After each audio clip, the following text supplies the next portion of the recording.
The knock on the door came too fast and too hard for a friendly visit. Elena Marsh set down her cup of tea and looked at the clock. It was barely 8 in the morning. Nobody in Hollowmere knocked like that unless something was wrong. She wiped her hands on her apron and walked to the door, her heart already beating a little faster than it should. When she opened it, she found a tall man standing on her porch.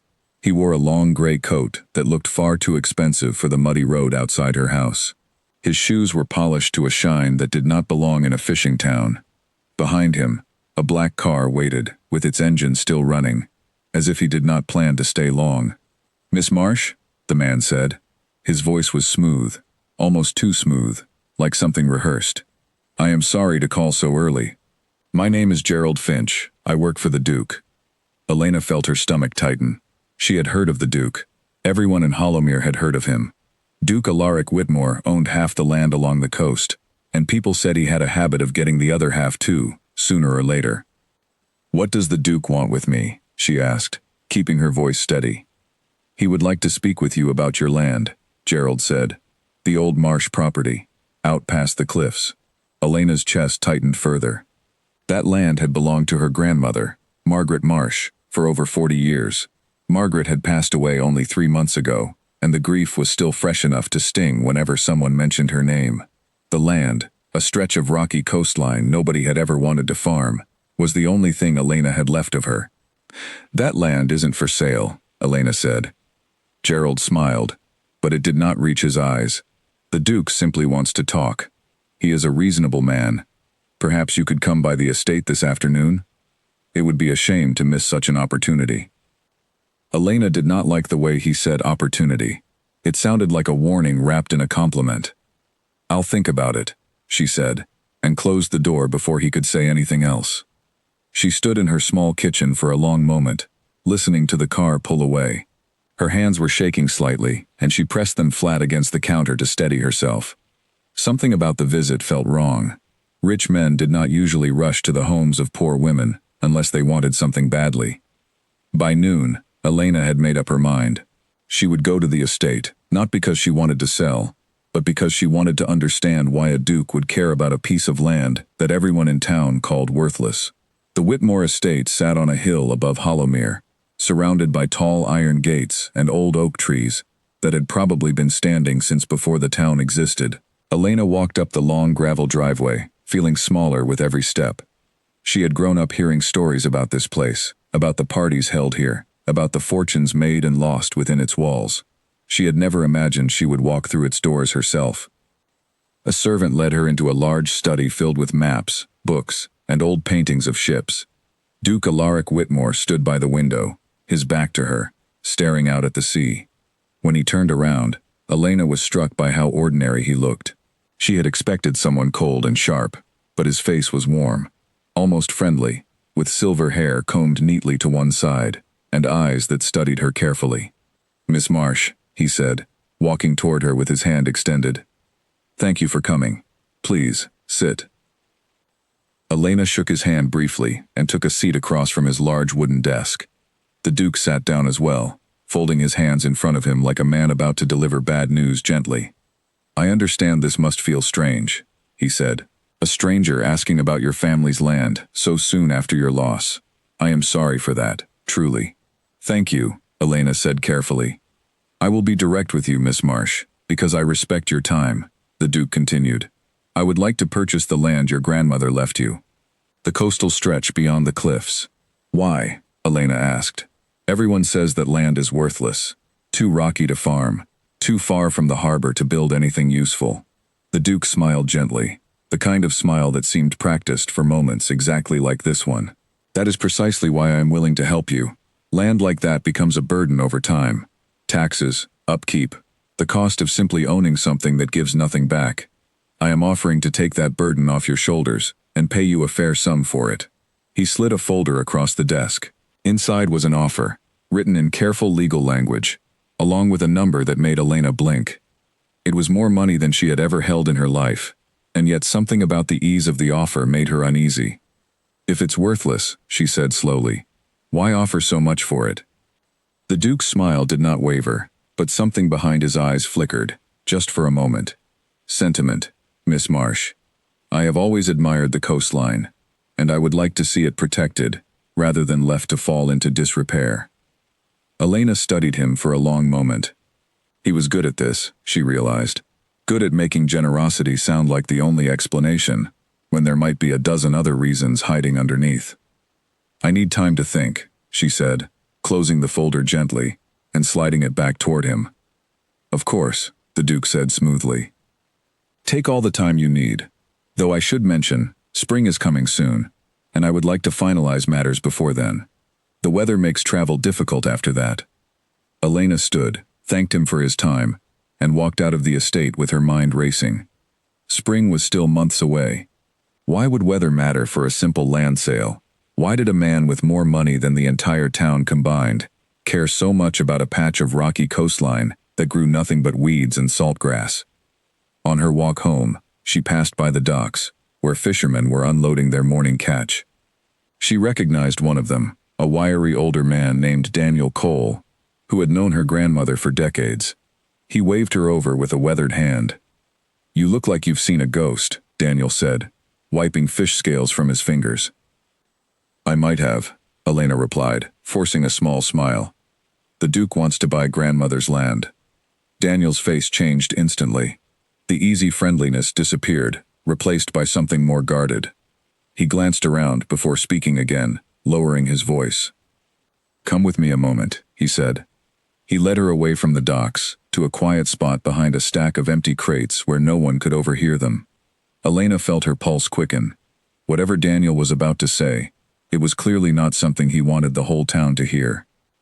About 2 months back, Daniel began, a group of men came out on a boat, right along that stretch of coast your grandmother owned. They had strange equipment, metal poles, measuring tools, things I've never seen fishermen use. I asked one of them what they were doing. He told me they were checking the water depth for a new dock project. That sounds ordinary enough, Elena said. Daniel shook his head. That's what I thought too, until I noticed they weren't looking at the water. They were looking at the cliffs, taking pieces of rock, writing things down in little books. I didn't think much of it until now, hearing the Duke wants that same land so badly. Elena's mind raced.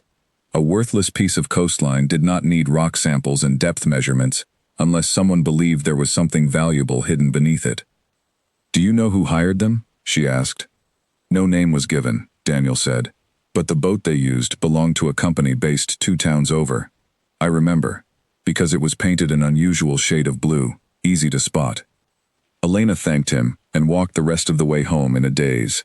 Her grandmother's land, the land everyone dismissed as useless, was suddenly the center of an offer worth more money than she had ever seen, made by one of the richest men in the region, who wanted it settled before spring.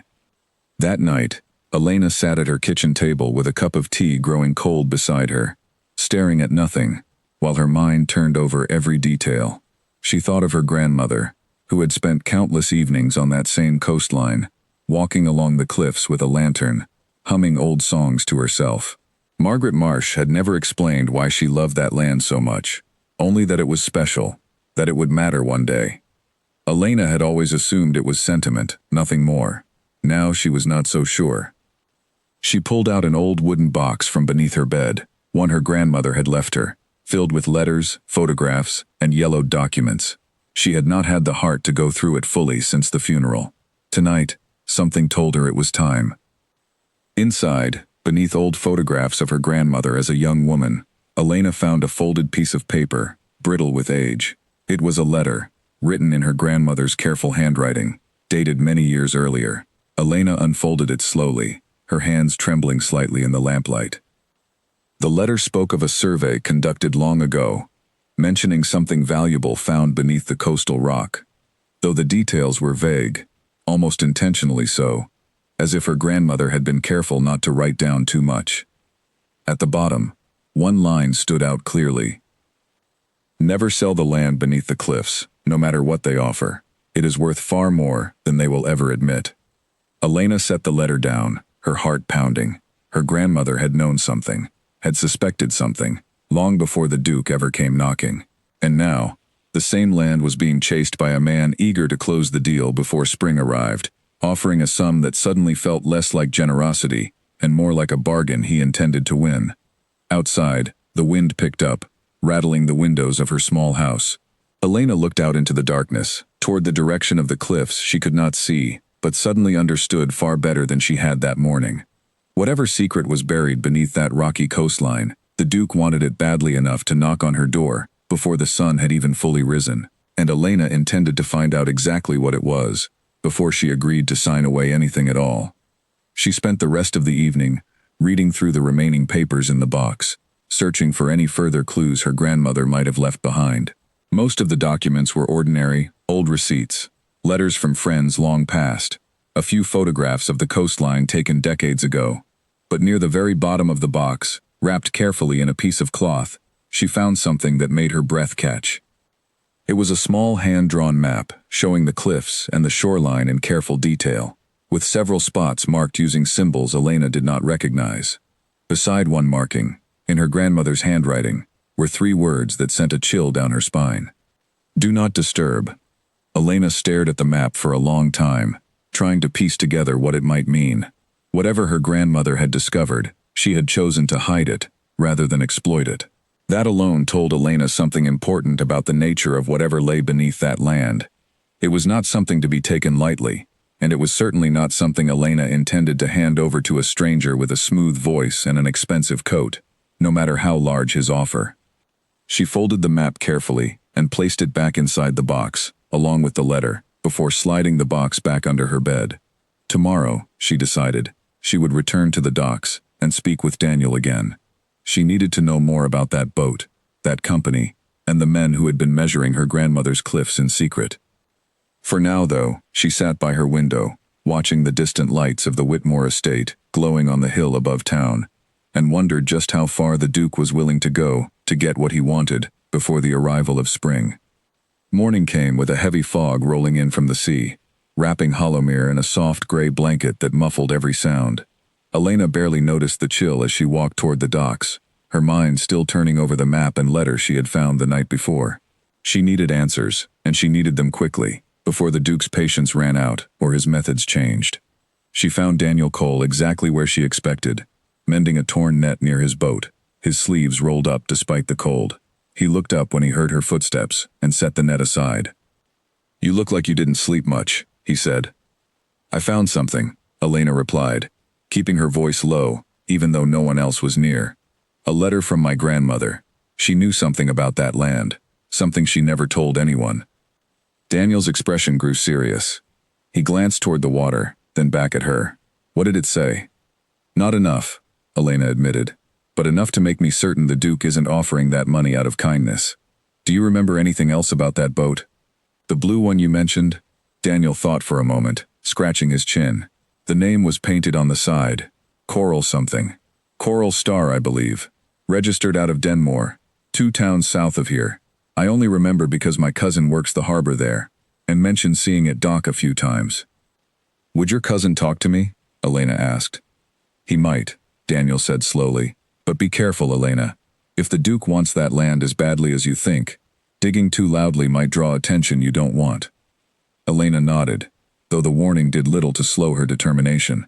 She thanked Daniel and made her way toward the small train station at the edge of town, deciding that a short trip to Denmore was worth the risk. The train ride took just under an hour, rattling along tracks that hugged the coastline the entire way. Elena watched the cliffs pass by outside her window, the very same cliffs her grandmother had loved so much, and wondered again what secret they might be hiding. Denmore was busier than Hollowmere, with a proper harbor full of fishing boats, cargo ships, and small offices lining the waterfront. Elena found Daniel's cousin, a broad-shouldered man named Peter Cole, working near the harbor master's office. He was hesitant to talk at first, glancing around nervously, before agreeing to speak with her, in a quiet corner, away from prying ears. "The Coral Star," Peter said, once Elena explained why she had come. "I remember that boat well. Strange group of men, kept mostly to themselves. They chartered it through a private company, paid in cash each time." "Do you know the name of the company?" Elena asked. Peter hesitated, then sighed. "Whitmore Resources. I only know because I saw the paperwork once, when the harbor master needed to confirm insurance details. Didn't think much of it at the time. The Duke owns half the businesses around here anyway." Elena felt a cold certainty settle over her. It was no coincidence. The Duke himself had ordered the survey of her grandmother's land, quietly, months before ever approaching her with an offer. Whatever they had found beneath those cliffs, it was valuable enough for him to hide his involvement completely. "Did you ever hear what they were looking for?" she pressed. Peter shook his head. "No, but I remember one of the men complaining once about the depth of something, said it went deeper than they expected, and the readings looked promising. That's all I heard before they noticed me nearby and stopped talking." Elena thanked Peter for his help and made her way back toward the train station, her thoughts racing the entire time. Promising readings, deeper than expected. Whatever lay beneath her grandmother's land, it was not worthless rock, as the Duke had claimed. It was something worth hiding, worth surveying in secret, worth chasing before the arrival of spring. By the time she returned to Hollowmere, the fog had lifted, replaced by a pale afternoon sun that did little to warm the chill still settled in her chest. She walked straight to the small county records office near the town hall, hoping to find any official documents related to surveys or land assessments near the cliffs. The clerk at the records office, a thin elderly woman with sharp eyes, seemed surprised by Elena's request. "Surveys near the Marsh property?" the woman said, flipping through a large ledger. "Let me check." After several minutes of searching, she pulled out a thin folder and handed it to Elena. "This is strange," she muttered. "There's a filing here from a few months back, but the applicant's name is missing. Just says authorized by private request. Highly unusual." Elena opened the folder carefully. Inside was a geological report, filled with technical language she barely understood, mentioning mineral deposits and structural stability of the coastal rock formations. Near the bottom of the report, a single phrase caught her attention immediately. "Significant deposits detected. Recommend further private investigation before public disclosure." Elena's hands tightened around the folder. This was proof, undeniable proof, that someone had known about valuable deposits beneath her grandmother's land long before the Duke ever knocked on her door. And if the report recommended avoiding public disclosure, it meant whoever commissioned it wanted to keep the discovery secret, likely so they could purchase the land quietly, at a price far below its true worth. She asked the clerk if she could make a copy of the report, and the woman agreed, seeming just as curious about the mystery as Elena herself. With the copy folded carefully inside her coat, Elena left the records office and walked slowly through town, her mind spinning with possibilities. The Duke had lied to her, directly and deliberately. He had called her grandmother's land worthless, while sitting on proof that it held significant value. He wanted it settled before spring, likely because any delay increased the risk of the truth becoming public, or of another buyer discovering the same information. As Elena walked home, she noticed a familiar black car parked near her house, the same one that had waited outside her door the previous morning. Gerald Finch stood beside it, waiting patiently, his expensive coat buttoned neatly despite the mild afternoon. "Miss Marsh," he said, straightening as she approached. "The Duke was hoping for your answer." Elena kept her expression carefully neutral, tucking the folded report deeper into her coat. "I told him I needed time." "Time is a luxury not everyone can afford," Gerald replied smoothly. "The Duke is a patient man, but even patience has limits. He would hate to see this opportunity pass you by." "Opportunity for who?" Elena asked, before she could stop herself. Gerald's smile flickered, just slightly. "For you, of course. Land like that requires constant upkeep. Taxes rise every year. It would be a shame to watch its value decline further while you hesitate." Elena studied him carefully, searching his face for any sign of doubt or discomfort. But he remained composed, practiced, unreadable. Whatever the Duke had told him to say, he delivered it flawlessly. "I'll have my answer soon," Elena said, keeping her voice steady, despite the tension coiling tightly in her chest. Gerald nodded and climbed back into the car, without another word, the vehicle pulling away smoothly down the muddy road. Elena stood outside her house for a long moment, watching it disappear around the corner, before finally stepping inside and locking the door behind her. She spent the rest of the evening spreading the geological report across her kitchen table, alongside her grandmother's old letter and hand-drawn map, trying to piece together the full picture. The deposits mentioned in the report were never named specifically, but the location matched perfectly with the markings on her grandmother's map, particularly the spot labeled "Do Not Disturb," Elena wondered, with a growing sense of unease, whether her grandmother had discovered the very same thing decades earlier, and had chosen deliberately to protect it, rather than sell it away. If that was true, then selling the land now, especially to a man clearly willing to lie and manipulate to get it, would mean betraying everything her grandmother had worked to protect. As night fell over Hollowmere, Elena made a quiet decision. She would not sell the land, not yet, not until she understood exactly what it held and why the Duke wanted it so badly. But refusing him outright would only draw more pressure, more visits from smooth-talking men in expensive coats, more attempts to push her into a decision she was not ready to make. She needed allies, people who understood the land, the surveys, and the Duke's methods better than she did. Her thoughts drifted immediately to the mention Peter had made of the surveying company, Whitmore Resources, and the men who had worked aboard the Coral Star. If any of them had grown uncomfortable with what they were asked to do, perhaps one of them would be willing to talk, to confirm what the report already suggested. It was a risk, reaching out to someone connected to the Duke's own operations, but Elena felt she had little choice.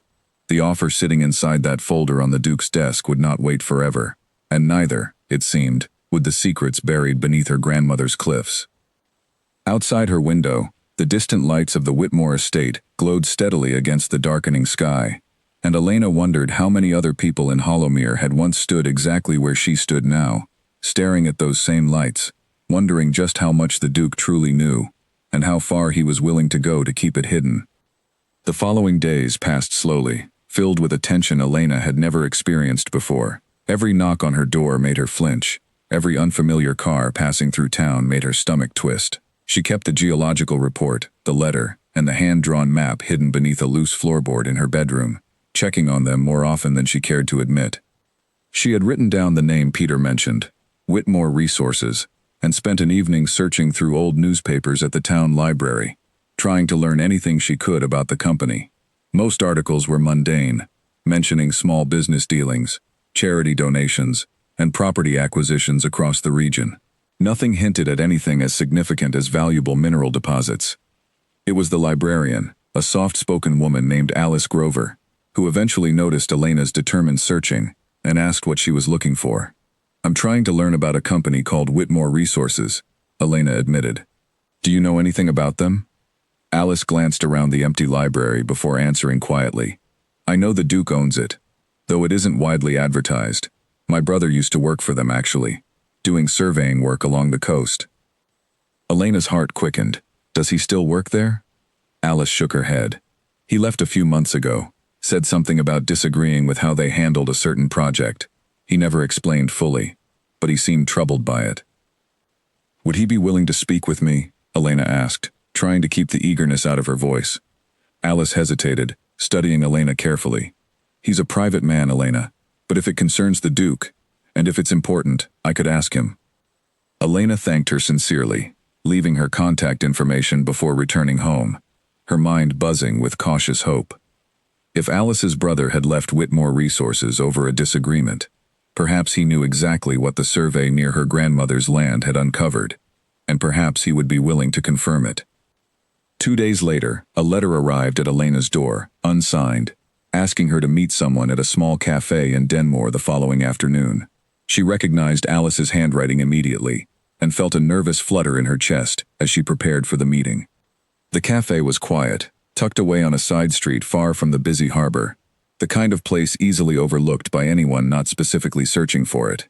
Elena arrived early, choosing a table near the back, and waited nervously until a man entered, glancing around cautiously before approaching her table. He introduced himself simply as Nathan Cole, no relation to Daniel or Peter, though the shared surname was a strange coincidence that made Elena smile despite the tension of the moment. Nathan was younger than she expected, perhaps only a few years older than herself, with tired eyes that suggested he carried a heavier burden than his age implied. "Alice told me why you wanted to speak with me," Nathan said, sitting across from her. "I have to be honest, Miss Marsh. I'm not sure how much I should say." "Please," Elena said softly. "My grandmother left me that land. I need to understand what's happening before I make any decisions." Nathan studied her for a long moment, before finally nodding, seeming to decide she deserved honesty. I worked as a surveyor for Whitmore Resources for nearly 5 years, he began. Mostly ordinary work, mapping property boundaries, checking soil conditions for development projects. About 6 months ago, I was assigned to a special project along the coastline near Hollowmere, working directly under Gerald Finch's supervision. Elena listened intently, careful not to interrupt.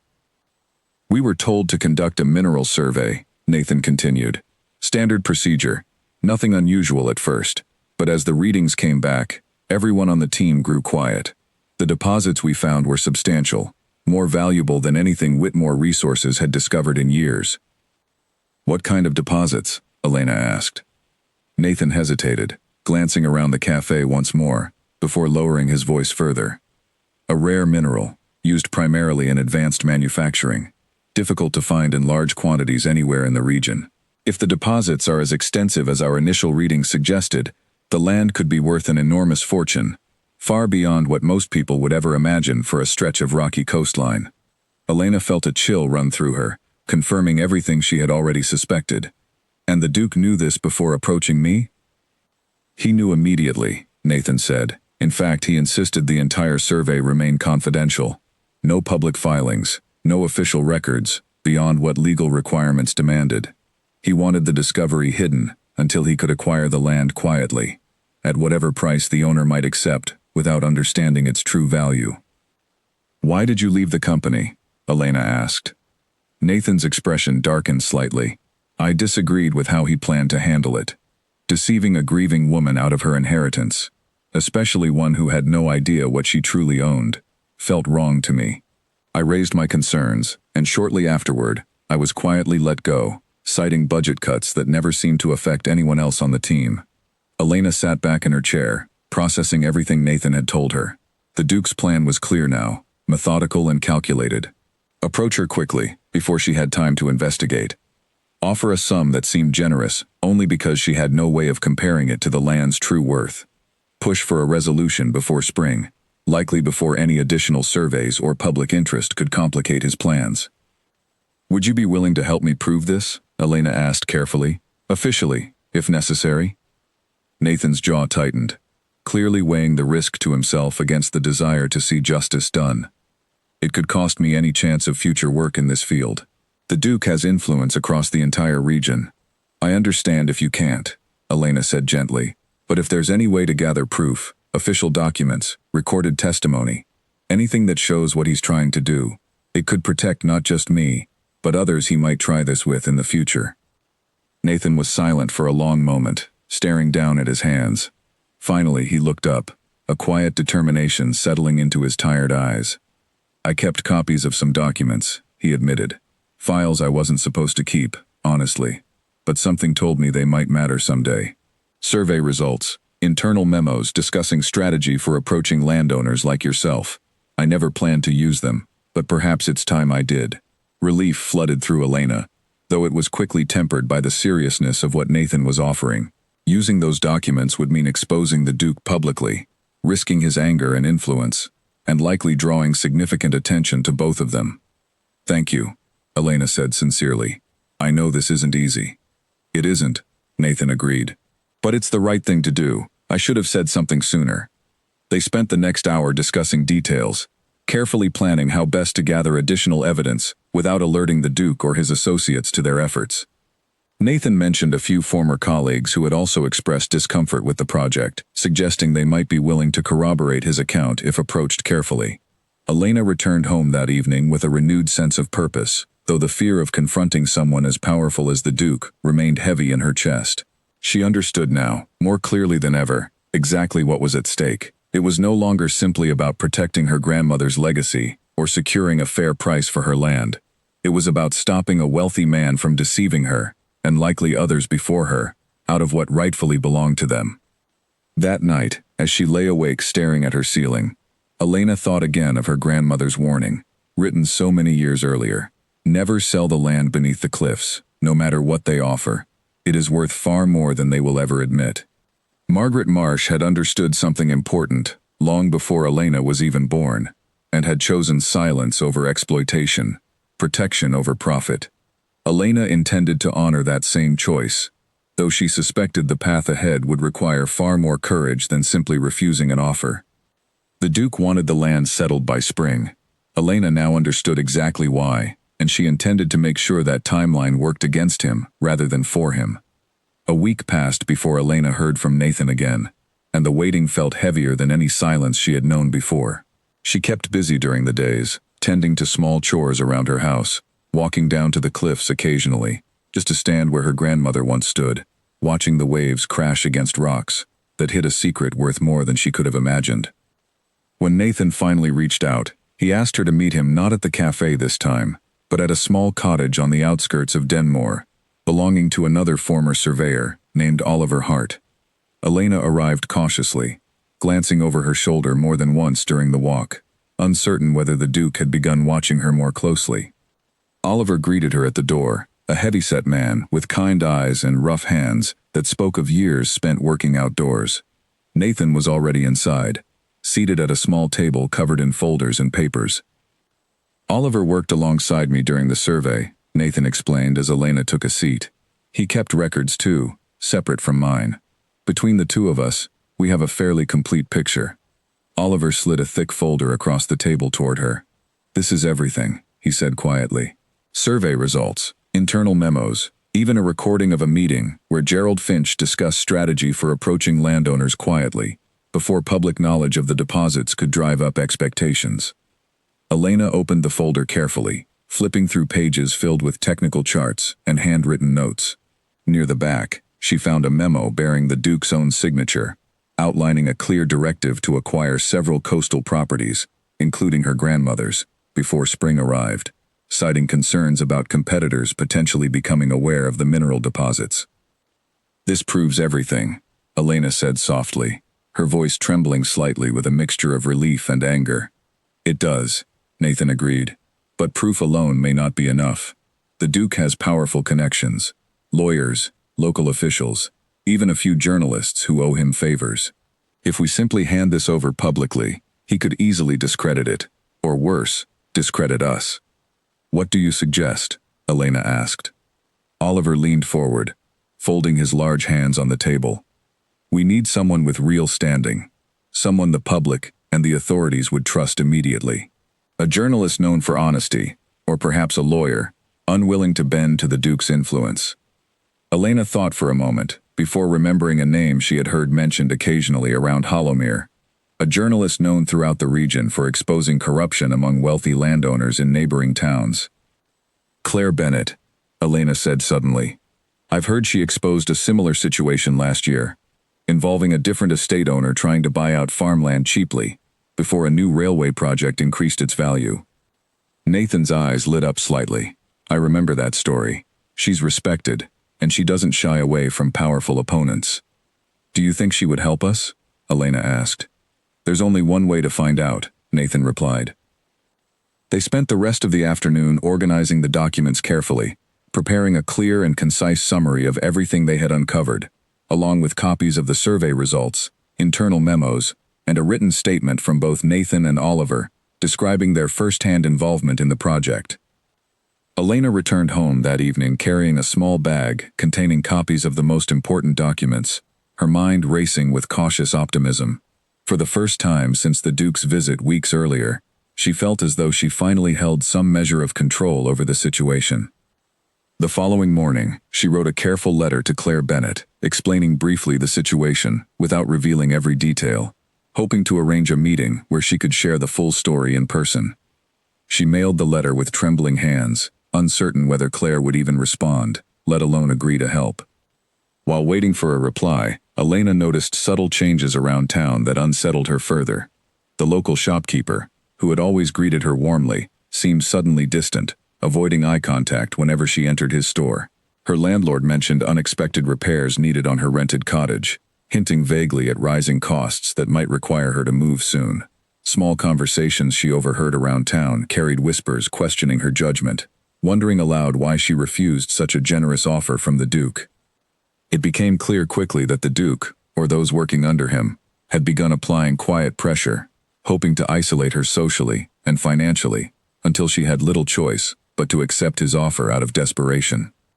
Elena refused to let the pressure show outwardly, maintaining a calm composure whenever she ventured into town, though internally, the strain grew heavier each day. She thought often of her grandmother, imagining the quiet strength Margaret Marsh must have carried while protecting this same secret for decades, likely facing similar pressures from other interested parties throughout her lifetime. A week after sending her letter, Elena finally received a response from Claire Bennett, agreeing to meet her discreetly at a small inn located halfway between Hollowmere and Denmore, chosen specifically for its distance from prying eyes in either town. Claire arrived precisely on time, a sharp-eyed woman with an air of quiet confidence that immediately put Elena at ease. She listened carefully as Elena explained everything, from the Duke's initial visit to the discovery of her grandmother's letter, the geological report, and finally, the documents provided by Nathan and Oliver. "This is significant," Claire said finally, flipping through the folder Elena had brought along. "If everything here holds up, it could expose a serious pattern of deception, not just involving your land, but potentially other properties as well. Will you help us?" Elena asked. Claire studied her for a long moment before nodding firmly. "I will need to verify everything independently first, speaking directly with Nathan and Oliver, perhaps locating additional witnesses if possible. But yes, Elena, this is exactly the kind of story that needs to be told." Relief washed over Elena so suddenly that she felt tears prick at the corners of her eyes, though she blinked them back quickly, unwilling to appear weak in front of someone she desperately needed to trust her judgment rather than her emotions. "There's something else you should know," Claire added carefully. "Exposing this publicly will not be simple. The Duke will fight back, likely questioning the legitimacy of the documents, perhaps even threatening legal action against everyone involved. Are you prepared for that?" Elena thought of her grandmother's careful warning, hidden away for decades, protecting this land from exactly this kind of exploitation. She thought of Nathan and Oliver, risking their reputations and livelihoods to help her. She thought of the quiet pressure already mounting against her throughout Hollowmere. "I'm prepared," Elena said firmly, though a small part of her wondered if she truly understood what she was agreeing to face. Claire nodded, seemingly satisfied with her answer. "Then let's begin building this story properly, piece by piece, until there's no way for the Duke to deny what he's done." As Elena walked home later that evening, the weight of everything ahead settled heavily across her shoulders. Yet beneath the fear, a quiet determination burned steadily. Spring was approaching quickly, and with it, the deadline the Duke had set for himself. Elena intended to make sure that when spring finally arrived, it would bring not his victory, but his reckoning. Claire Bennett worked quickly once she committed to a story, and within days she had already begun quietly verifying every detail Elena had provided. She traveled to Denmore to speak privately with Nathan and Oliver, cross-checking their accounts against the documents they had preserved, searching for any inconsistency that might weaken the case against the Duke. Meanwhile, Elena noticed the pressure around her intensifying with each passing day. Her landlord arrived unannounced one afternoon, informing her that the cottage she rented had been sold to a new owner who required immediate vacancy for renovations. Elena suspected immediately that the sudden sale was no coincidence, though she had no way to prove it. "Where am I supposed to go?" she asked, struggling to keep her voice steady. The landlord, an older man who had always seemed kind in the past, avoided her gaze uncomfortably. "I'm sorry, Elena. Business is business. You have 2 weeks. 2 weeks." Elena felt the walls closing in slightly tighter around her, though she refused to let despair take hold. She reached out to Alice Grover at the library, who offered immediately to let Elena stay temporarily in a small room above the library building, previously used for storage, but easily cleared out for short-term living. "You shouldn't have to face this alone," Alice said gently, helping Elena carry a few boxes of belongings up a narrow staircase. "Whatever the Duke is trying to do, plenty of people in this town still remember what kind of woman your grandmother was. Kind, honest, never once trying to take advantage of anyone." Elena thanked her sincerely, grateful for even small acts of kindness during a time when so much else felt uncertain and hostile. She spent her first night in the small room above the library, staring at the ceiling, listening to the quiet creaks of the old building, wondering how much further the Duke intended to push before spring finally arrived. 2 days later, Gerald Finch appeared once more, this time waiting for her outside the library, rather than her former cottage. His expression remained polished and pleasant, though something about his eyes seemed sharper than before, more calculating. "Miss Marsh," he said smoothly, "I heard about your unfortunate housing situation. Truly unfortunate timing." "I'm managing," Elena replied evenly, refusing to give him the satisfaction of seeing her rattled. "The Duke would hate to see you struggling unnecessarily," Gerald continued. "His offer remains generous, and honestly, quite urgent given your current circumstances. Selling now would relieve quite a bit of pressure, wouldn't you agree?" Elena studied him carefully, recognizing the manipulation for exactly what it was. The Duke had likely orchestrated her sudden eviction deliberately, hoping desperation would finally push her toward accepting his offer. "I appreciate the concern," Elena said calmly, "but my answer remains the same. I need more time." Gerald's polished smile faltered slightly, just enough for Elena to notice the frustration hidden beneath his carefully maintained composure. "Time is becoming increasingly limited, Miss Marsh. I would encourage you to reconsider quickly." He left without waiting for a response, climbing back into his familiar black car and driving away down the quiet street. Elena watched him go, her hands clenched tightly at her sides, anger replacing the fear she had felt only moments earlier. That evening, Claire arrived at the library with encouraging news. She had successfully corroborated Nathan and Oliver's accounts with 2 additional former employees of Whitmore Resources, both of whom agreed to provide written statements confirming the deliberate concealment of the mineral survey results. "This is stronger than I initially hoped," Claire explained, spreading the additional statements across a small table inside Elena's temporary room. "With 4 separate testimonies, alongside the original documents, this story becomes nearly impossible for the Duke to dismiss convincingly." "When will you publish it?" Elena asked, feeling a cautious flicker of hope beginning to grow steadily within her chest. "Soon," Claire said. "But first, I want to give the Duke an opportunity to respond publicly. It strengthens the story's credibility, and it ensures fairness, regardless of how unfair he's been toward you." Elena hesitated, uncertain whether confronting the Duke directly, even through Claire, might provoke him into more aggressive retaliation. "Is that safe?" "It's necessary," Claire replied firmly. "Journalistic integrity requires giving him a chance to respond before publication. It also forces him to either admit the truth or construct a lie publicly, one that becomes far easier to dismantle once the full evidence comes forward." Elena nodded slowly, trusting Claire's experience in handling situations exactly like this one. 2 days later, Claire arranged a formal interview request with the Duke's estate, informing them clearly that she intended to publish a detailed report regarding the coastal mineral deposits and the deliberate concealment surrounding them.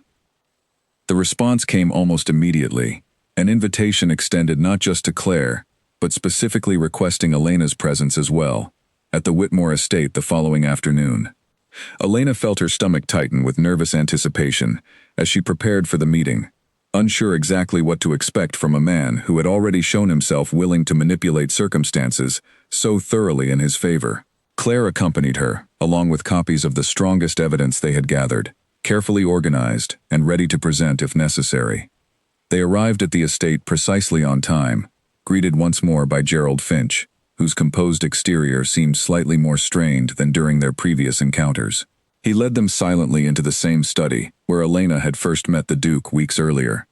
Duke Alaric Whitmore stood by the same window overlooking the sea, though this time he did not turn immediately upon their arrival. When he finally faced them, his expression remained calm, though Elena noticed a subtle tightness around his eyes that had not been present during their first meeting. "Miss Bennet," he said smoothly, addressing Claire first, "I understand you intend to publish quite a serious accusation." "I intend to publish the truth," Claire replied evenly, "regarding a mineral survey conducted secretly along the coastline near Hollowmere, followed by a deliberate attempt to acquire the land at a fraction of its true value." The Duke's composure remained steady, though his gaze flickered briefly toward Elena before returning to Claire. "Accusations without proof carry little weight, Miss Bennet." Claire calmly opened her folder, sliding copies of the geological report and internal memos across the desk. "I have proof, along with 4 separate testimonies from former employees, confirming your direct involvement in concealing this information." For the first time since Elena had met him, the Duke's expression shifted noticeably, a flash of genuine surprise crossing his features, before he quickly regained his composure. He studied the documents carefully, his jaw tightening almost imperceptibly. "These documents were obtained illegally," he said finally, though his voice carried less certainty than before. "They were provided voluntarily, by employees troubled by your methods," Claire countered firmly. "Employees willing to testify publicly, if necessary." The Duke set the papers down slowly, his gaze shifting toward Elena, studying her with an expression she could not quite decipher, somewhere between frustration and reluctant respect. "What exactly do you want, Miss Marsh?" he asked quietly. Elena straightened, gathering every ounce of courage she possessed. "I want the truth acknowledged publicly. I want a fair negotiation, based on the actual value of my land, rather than lies designed to steal it from me cheaply." The Duke studied her for a long moment, silence stretching uncomfortably within the room. Finally, he leaned back slowly in his chair, his composed mask slipping further, revealing something closer to genuine calculation beneath. "And if I refuse?" he asked carefully. Claire answered before Elena could speak. "Then tomorrow morning, every newspaper across the region will carry this story, complete with documented proof and first-hand testimony, detailing precisely how you attempted to deceive a grieving woman out of her rightful inheritance." The Duke's expression hardened slightly, though he said nothing further, simply staring silently at the documents spread before him, clearly recognizing the precarious position he now found himself in. Elena felt a cautious surge of hope rising within her chest, though she remained wary, understanding fully that a man as powerful and calculating as the Duke rarely surrendered easily, even when confronted directly with undeniable proof of his own deception. The silence in the study stretched long enough that Elena could hear the faint sound of waves crashing against the cliffs far below the estate. The Duke remained seated, staring at the documents spread across his desk, his fingers tapping slowly against the polished wood. "You misunderstand my intentions," he said finally, though the confidence in his voice had noticeably weakened. "I never meant to deceive you, Miss Marsh. Business negotiations often require discretion." "Discretion is one thing," Claire replied sharply. "Hiding valuable mineral deposits from a grieving woman, while pressuring her landlord into evicting her, is something else entirely." The Duke's eyes flickered toward Elena again, and for a brief moment, something like genuine discomfort crossed his features. "I did not orchestrate your eviction," he said carefully. "Didn't you?" Elena asked, her voice steady despite the pounding of her heart. "Gerald mentioned my situation, before I ever told him about it myself." Gerald, standing quietly near the doorway, shifted uncomfortably, but said nothing, his earlier polished confidence entirely absent now.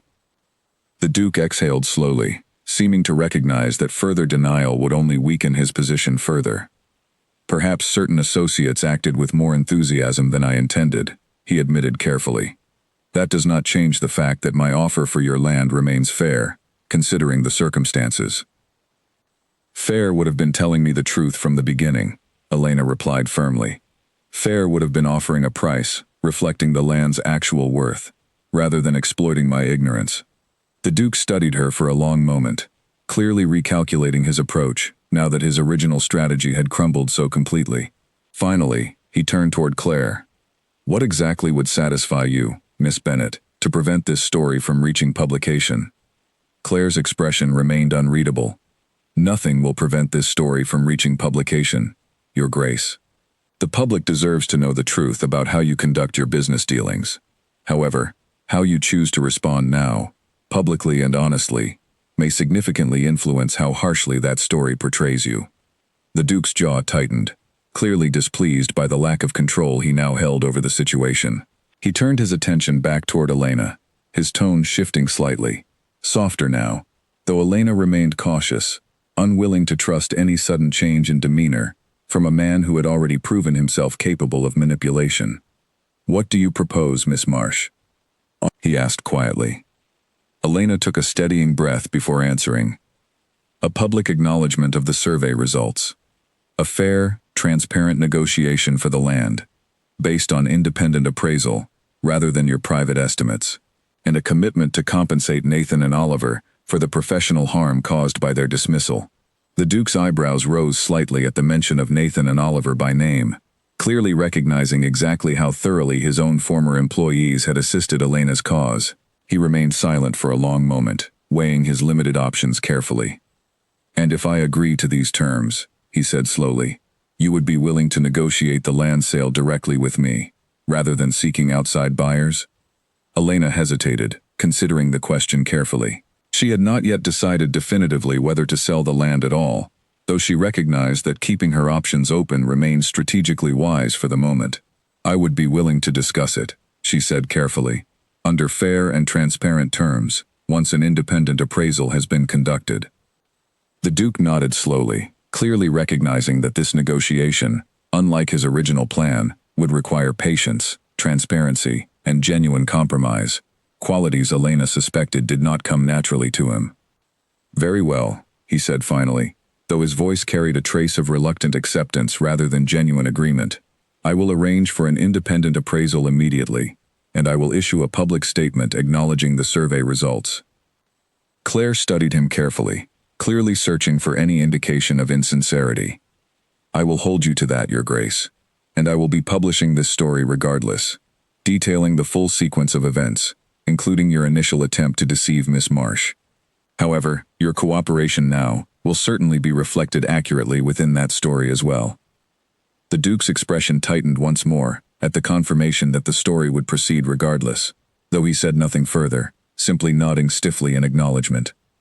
Elena and Claire left the estate shortly afterward, walking silently down the long gravel driveway until they were well beyond the estate's iron gates.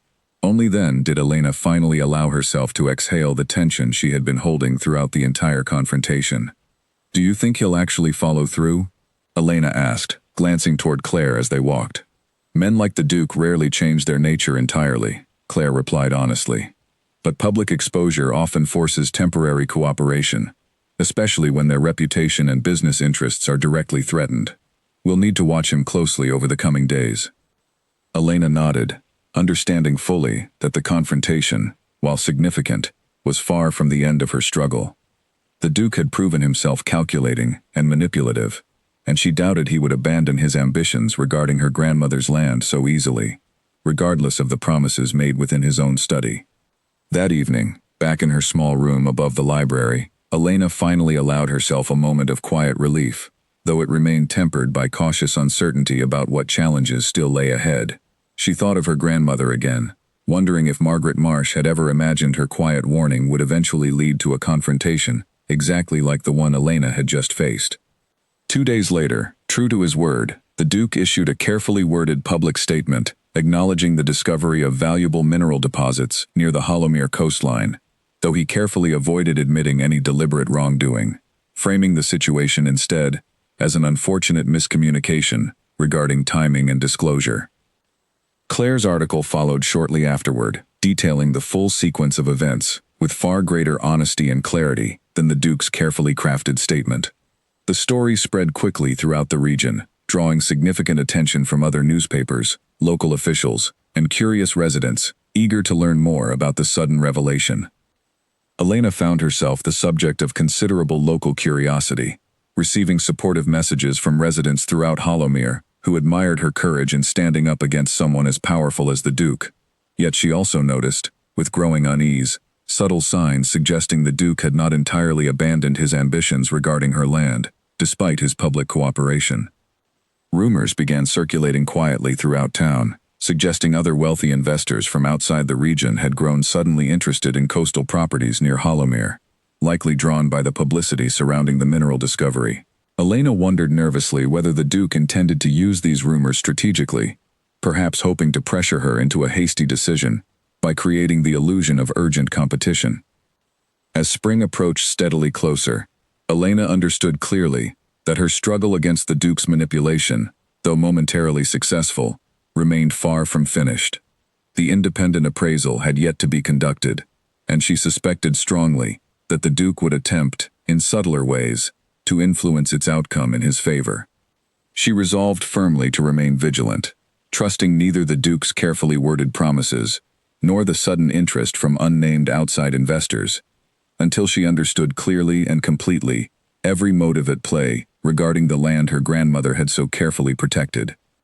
The independent appraiser arrived in Hollowmere on a cool, overcast morning, introducing himself as Edward Lang, a quiet and methodical man sent from the Regional Land Assessment Bureau. Elena met him at the edge of the cliffs, watching as he carefully examined rock samples, checked instruments, and recorded measurements in a small leather notebook. "This will take several days," Edward explained, glancing briefly toward Elena.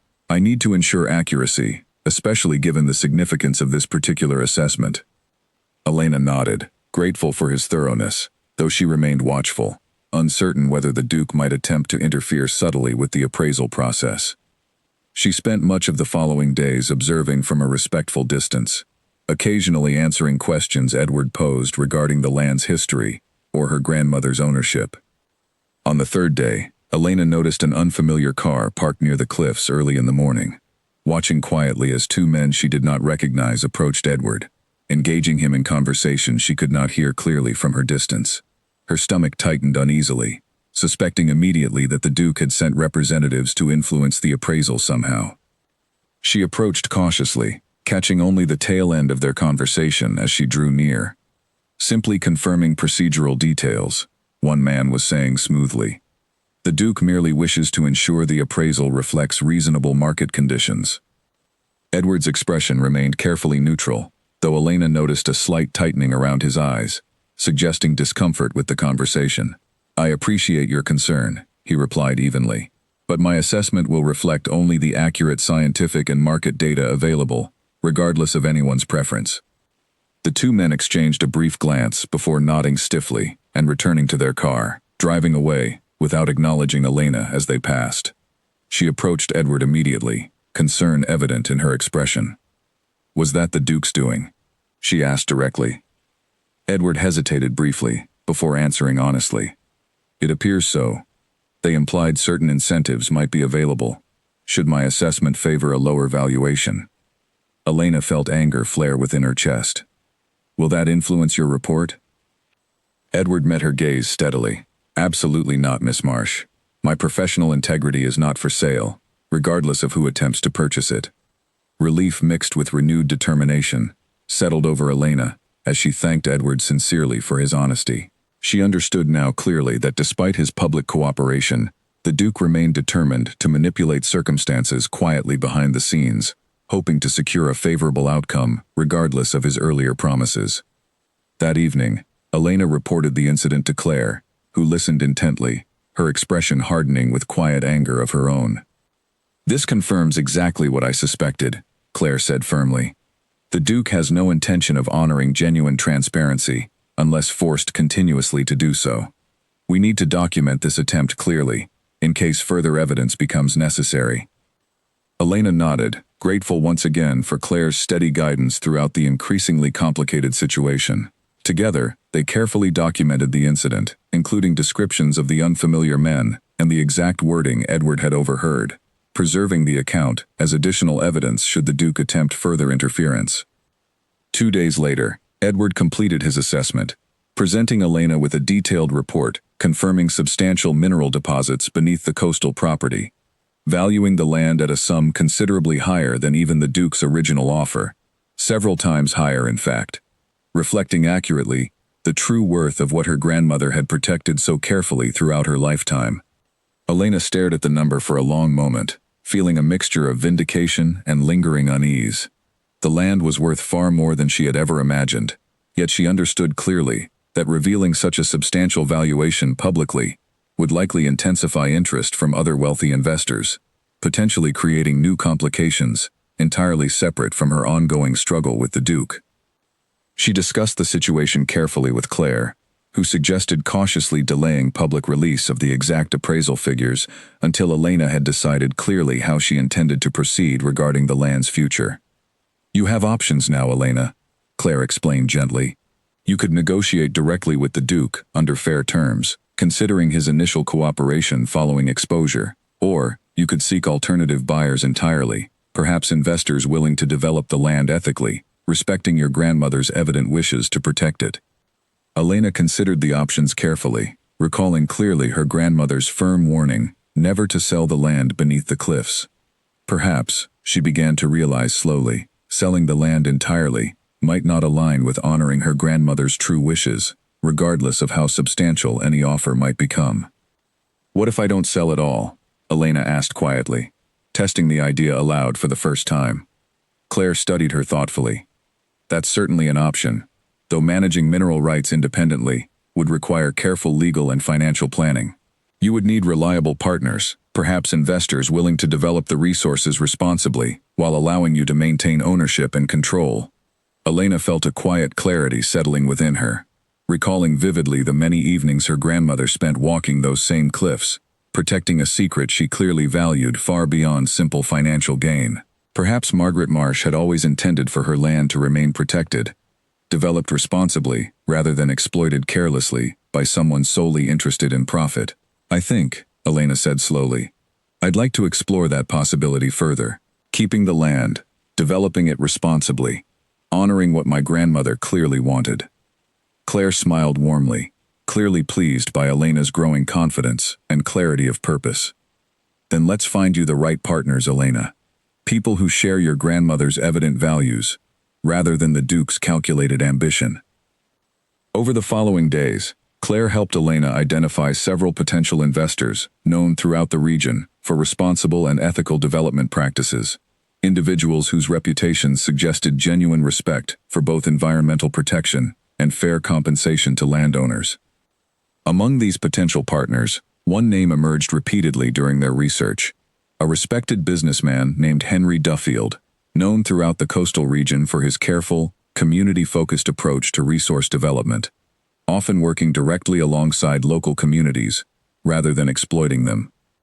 Elena arranged a meeting with Henry shortly afterward, hopeful but cautious, understanding clearly that trust, once broken by the Duke's initial deception, would not return easily, regardless of how genuine Henry's reputation appeared. As the meeting approached, Elena felt a renewed sense of purpose settling steadily within her, understanding clearly now that her struggle was no longer solely about resisting exploitation, but about actively choosing a path forward that honored her grandmother's legacy, protected the land she had inherited, and secured a fair and sustainable future entirely on her own terms. Spring remained close on the horizon, yet for the first time since the Duke's initial visit, Elena felt as though she approached its arrival with confidence rather than dread, prepared finally to shape her own future, rather than merely reacting to someone else's carefully calculated ambitions. Henry Duffield arrived in Hollowmere on a bright afternoon, driving a modest car that stood in sharp contrast to the polished black vehicles Elena had grown accustomed to seeing associated with the Duke. He greeted her warmly at the small cafe near the harbor, his handshake firm and genuine, his eyes carrying none of the calculated sharpness she had come to recognize in Gerald Finch. "Miss Marsh," he said, settling into the seat across from her. "Claire Bennett speaks highly of you. I understand you've had quite a difficult few months." "That's putting it mildly," Elena replied, allowing herself a small, tired smile. Henry listened carefully as she explained the situation in detail, from her grandmother's original warning to the Duke's deceptive offer, the independent appraisal, and her growing desire to retain ownership while developing the land responsibly. He asked thoughtful questions throughout, showing genuine interest rather than the eager impatience she had grown wary of during her dealings with the Duke's associates. "I've worked with several coastal communities facing similar situations," Henry explained once Elena finished. "Valuable resources discovered on family land, wealthy investors circling quickly, hoping to exploit inexperience. My approach has always been different.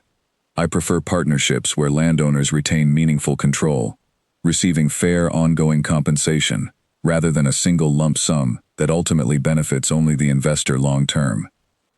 Elena felt a cautious hope stirring within her, though years of guarded caution kept her from embracing the possibility too quickly. What would such a partnership look like practically?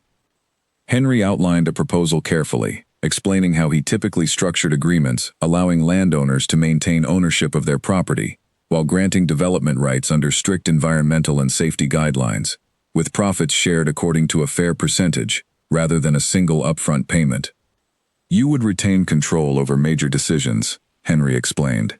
"Any development would require your approval, ensuring the land remains protected exactly as your grandmother clearly intended, while still allowing you to benefit financially from the resources beneath it." Elena considered his proposal carefully, recognizing immediately how different it felt from the Duke's original offer, which had sought complete ownership transfer for a single, deliberately undervalued sum. Henry's approach, by contrast, seemed genuinely aligned with protecting both her interests and her grandmother's clear wishes. "I would need time to review everything carefully," Elena said finally, "and perhaps have a lawyer examine the terms thoroughly." "Of course," Henry replied without hesitation. "I would expect nothing less, especially given everything you've already experienced. Take whatever time you need, Miss Marsh. I'm not interested in rushing you into anything, unlike certain other parties, it seems." Elena appreciated his patience considerably, especially after months of pressure from the Duke and his associates. She spent the following days reviewing Henry's proposal carefully, alongside a lawyer recommended by Claire, a sharp and thorough woman named Margaret Ellery, who specialized in land and mineral rights agreements.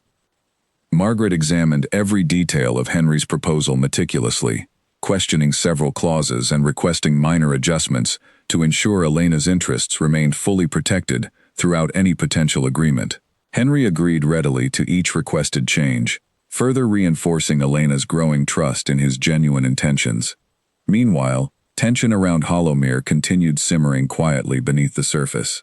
Word had spread throughout the region regarding the substantial mineral deposits discovered beneath Elena's land, drawing increased curiosity from residents and outside investors alike. The Duke, though publicly cooperative since Claire's article, remained notably absent from direct communication with Elena, a silence she found more unsettling than reassuring. She learned indirectly, through conversations overheard around town, that the Duke had begun quietly pursuing other coastal properties nearby, likely hoping to establish alternative claims to similar mineral deposits should his pursuit of Elena's land ultimately fail. This news brought Elena mixed feelings: relief that his direct pressure against her seemed to be easing, alongside concern regarding how his continued ambitions might affect other landowners throughout the region.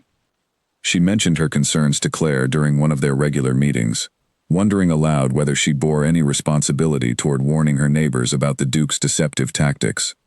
"You've already done more than most would dare," Claire reassured her gently. "My article has been widely read throughout the region.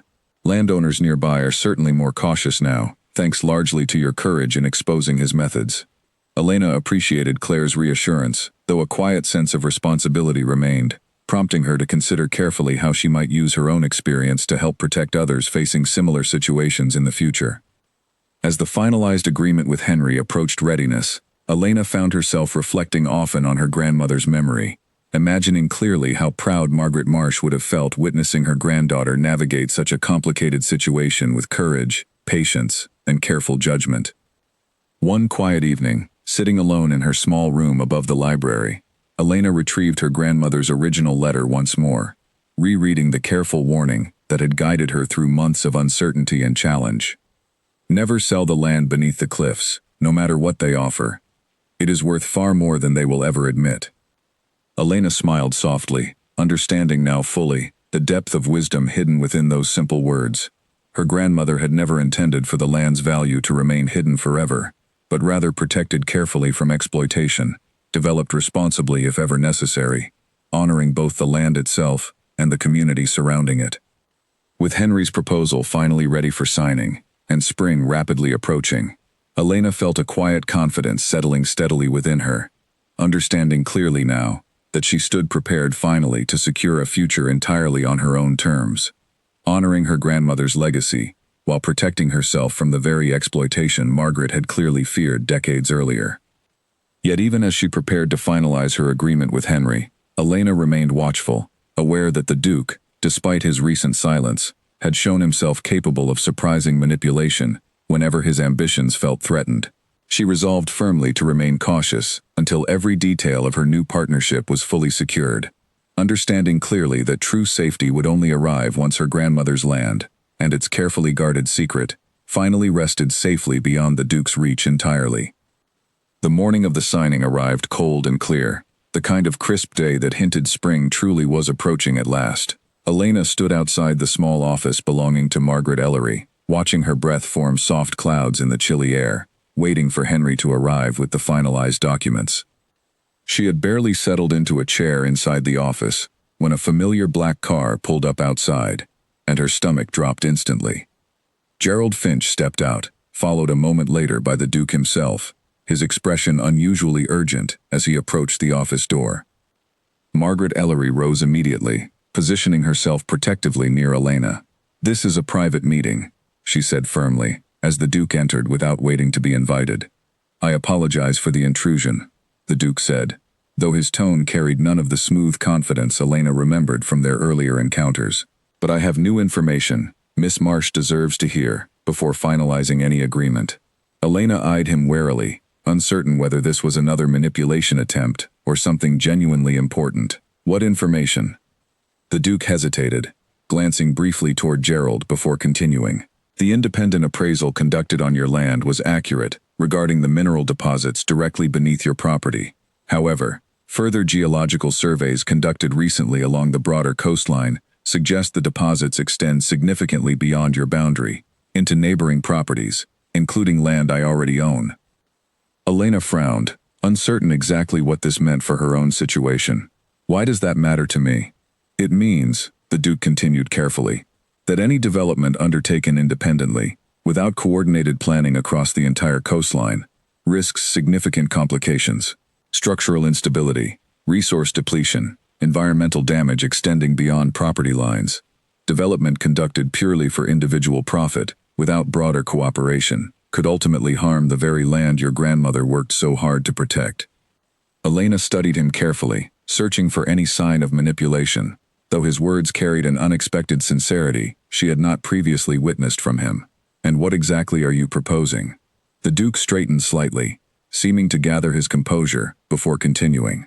"A cooperative development agreement involving multiple landowners along the coastline, myself included, working together under strict environmental oversight, ensuring the mineral resources are extracted responsibly and safely, benefiting the broader community, rather than a single individual's profit."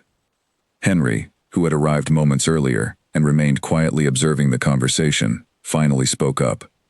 "This is a significant shift from your earlier approach, Your Grace." The Duke's expression tightened slightly at Henry's pointed observation. "Public exposure has a way of clarifying one's priorities, Mr. Duffield.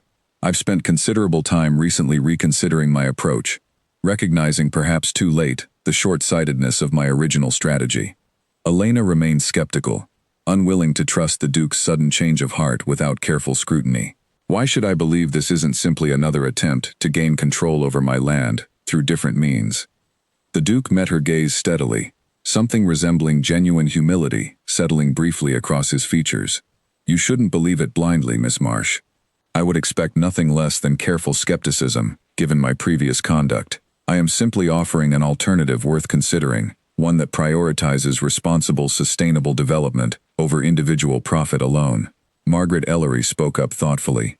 "If such cooperative development is indeed necessary for safety and sustainability, it would be prudent to have independent engineers verify these claims before proceeding with any agreement, individual or cooperative."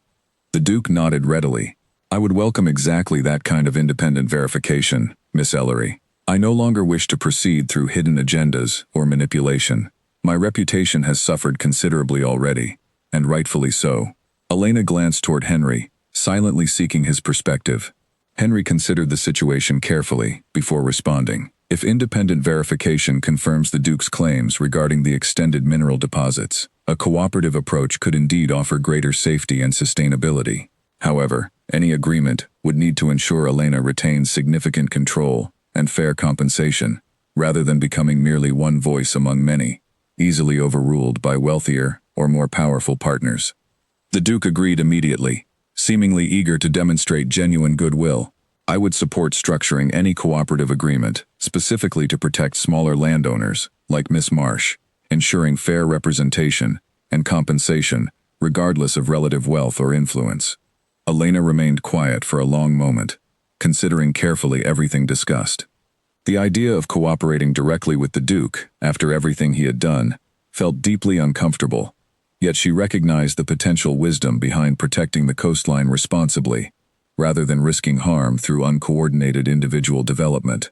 "I will agree to independent verification," Elena said finally, her voice steady and clear. "If the extended deposits are confirmed, and if a cooperative agreement genuinely protects my interests and this land, As thoroughly as my own independent agreement with Henry would, I will consider it seriously. But I will not rush this decision, and I will not proceed without absolute transparency at every step." The Duke nodded solemnly, seeming to recognize and respect the firm boundaries Elena had established. "That seems entirely fair, Miss Marsh. I will arrange for independent engineers immediately, at my own expense, to verify the situation thoroughly." As the Duke and Gerald departed shortly afterward, Elena remained seated quietly, processing the unexpected turn of events. Henry and Margaret exchanged a careful glance, both seemingly cautious, yet intrigued by this sudden shift in circumstances. "What do you think?" Elena asked, looking between them both. Margaret considered carefully before answering. "It's a positive sign that he's willing to submit immediately to independent verification, particularly at his own expense. Genuine manipulation rarely invites such thorough scrutiny." Henry nodded slowly in agreement, though his expression remained cautious. "It's promising, certainly, but we should remain vigilant regardless, verifying every detail independently before making any final decisions." Elena agreed completely, understanding clearly that despite this unexpected development, her journey toward securing her grandmother's legacy safely and responsibly remained far from finished.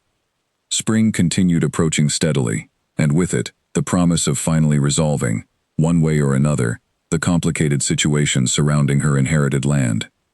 She left the office that afternoon, with cautious optimism settling gently within her chest, uncertain exactly how the coming days would unfold, yet confident finally in her own ability to navigate whatever challenges still remained ahead.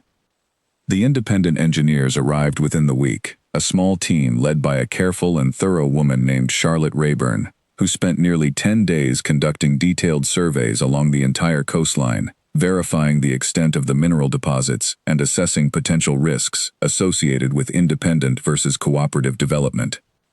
Elena followed the process closely, walking the cliffs occasionally alongside Charlotte's team, asking careful questions and observing their methods firsthand.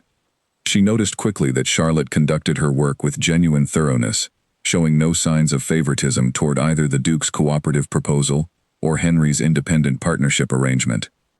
"The deposits do extend beyond your property line," Charlotte confirmed one afternoon, spreading detailed maps across a makeshift table near the cliffs. Significantly so, in fact.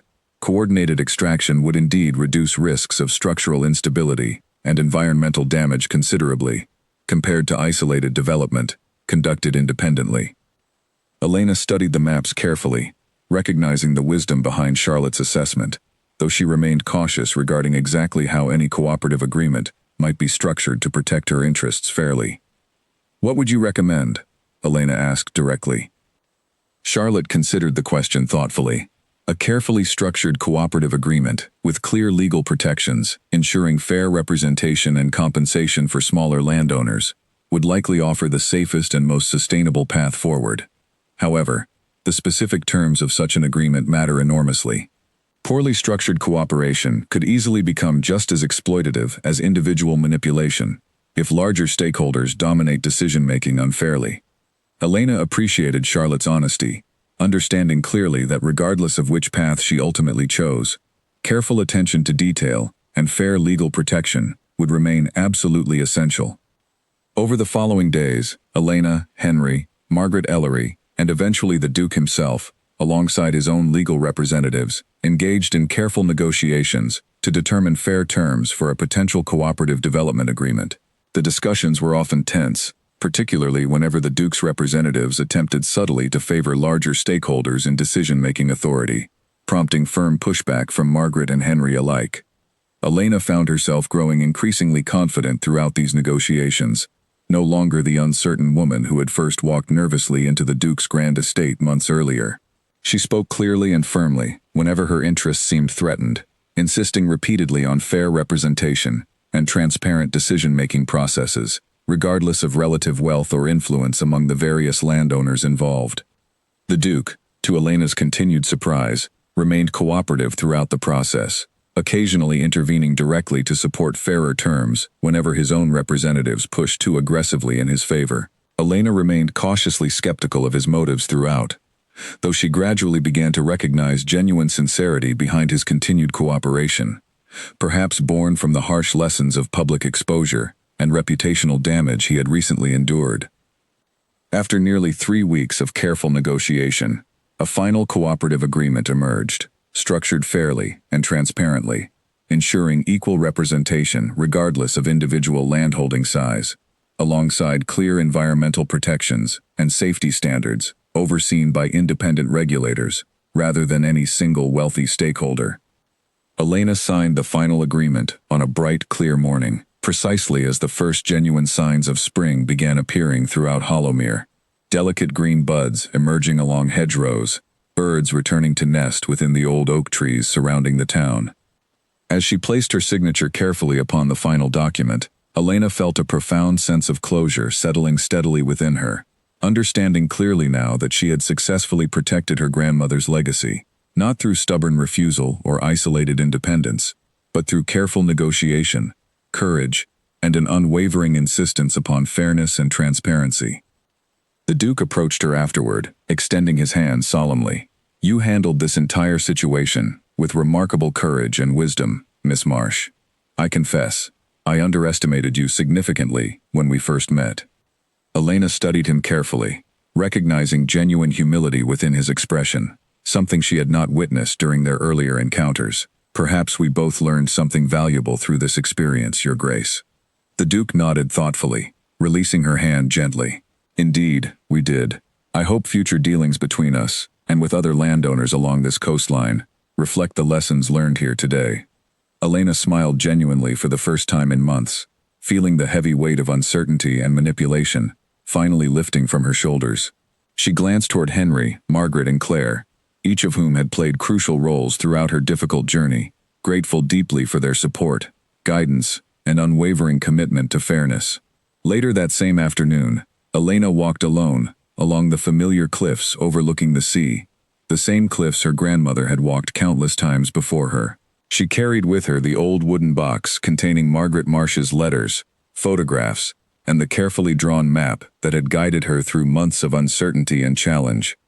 Standing quietly at the edge of the cliffs, watching waves crash gently below, Elena finally understood completely the wisdom hidden within her grandmother's careful warning all those years earlier. The land was never meant to remain hidden or exploited, but rather protected responsibly, developed fairly, and shared wisely among an entire community, rather than exploited selfishly by a single powerful individual. She whispered softly into the salty spring air, addressing her grandmother directly, though she knew no answer would ever come. "I understand now, grandmother. I finally understand exactly what you meant." The wind carried her words gently out toward the sea, mixing softly with the sound of waves and the distant calls of seabirds returning home after a long winter away. Elena remained standing there for a long while, feeling deeply connected to her grandmother's memory and to the land itself, finally secured safely under fair and responsible stewardship.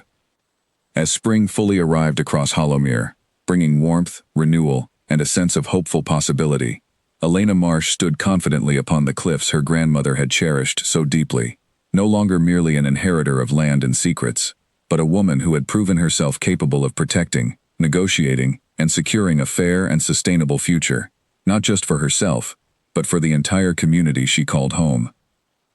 The Duke, once so certain he could quietly claim her grandmother's land before spring arrived, had instead found himself humbled, forced into transparency, fairness, and genuine cooperation. And Elena, once uncertain and vulnerable, had emerged from the experience stronger, wiser, and firmly in control of her own destiny, precisely as her grandmother had always quietly hoped she would become.